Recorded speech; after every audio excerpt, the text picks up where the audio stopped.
This is the CitizenLink Report. If you find our insights helpful, would you support our video efforts? Your gift of $25 or more goes a long ways. Covers the crew, lights, cameras, all that. Just click on donate. Thanks from all of us. Imagine a world where conservative voters show up with clear knowledge of the candidates. That's what we're working on. This is the CitizenLink Report. I'm Stuart Shepard, along with Brad Miller, who's the Director of Alliances for CitizenLink. Hi, Brad. Thanks, Stuart. Good to see you. It's good to have you back for an update on the effort we have this year to help inform voters and get them to the polls. Tell us the latest. Well, currently we have made 1.2 million phone calls. Wow. I mean, it's incredible to see what our groups are doing on the ground in the critical Senate states that we're targeting for the election cycle that ends this November. What we're missing in those states and what we'd like to see more of is volunteers. So we'd like to see more of our listeners in those call centers and working right alongside our Family Policy Council staffers as we're making those telephone calls and as we're engaging voters who are on the bubble, who aren't quite sure where they stand this election. Give us a sense of what happens on those calls when they're made. What do they talk about? Oh, they're very simple. We have 4 questions that we ask each individual that we call, and it's very simple. Where do they stand on life? Where do they stand on marriage?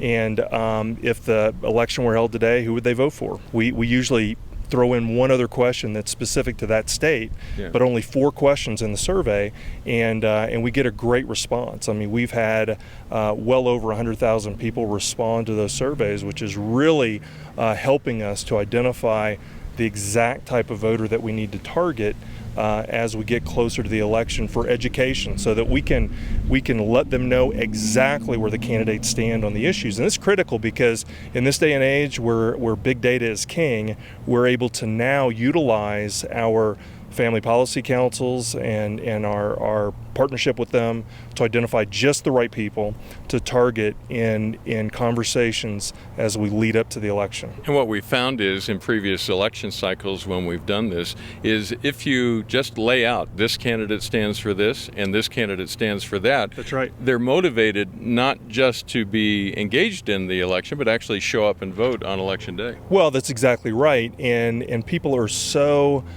jaded by all of the campaign advertisement that they see, and they don't know what to trust or who to trust. And so, we provide a trusted,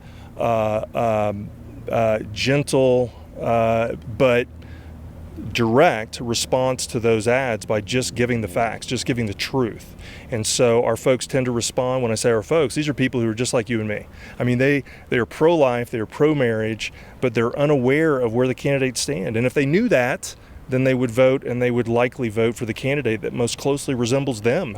And so that's what we're looking for. We're not advocating for or against necessarily a specific candidate. What we're simply doing is treating our constituents and our friends and social conservatives like adults, and simply educating them, giving them the information so that they can go in and make an informed decision. Now, you talked about a need for volunteers. We're working specifically in 8 states. What are those states and how can people get connected? 8 states. It's a vast project, but we're working in Arkansas, Colorado, Florida, Iowa, Louisiana, Michigan, North Carolina, and West Virginia.